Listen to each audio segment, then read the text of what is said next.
拍攝就係有一個團隊一齊去做啦，創作係多啲自己嘅output 嘅嘢嘅。咁又想問啦，你創作嘅狀態係點嘅咧？即係通常你係會點樣進入一個創作嘅模式嘅自己？係咯，今年突然間開始咗寫歌呢樣嘢啦，跟住我覺得我寫歌都好睇心情，即係好睇 timing， 即係有試過可能要夾硬話，要講個 deadline 定啲點就要快啲試下坐低諗下作啦，但係都係會唔好成事。咁所以，但係如果突然間有啲諗法，跟住坐低，跟住又好認真、好專注喺度做一件事嘅話咧，就好似好快又逼到啲嘢出嚟，即係會突然出現嘅。係啊，都幾隨性嘅呢樣嘢。咁所以都係咯，繼續嘗試下啦，因為都係一個好新嘅嘗試，繼續摸索下。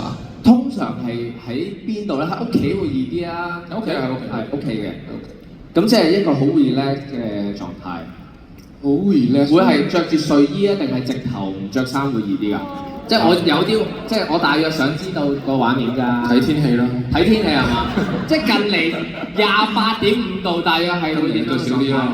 OK，都好 casual 嘅，即係有時就會去部琴前面寫兩下咁樣，跟住就會翻去張床瞓覺。OK，係。咁啊，希望喺將來可以又會多啲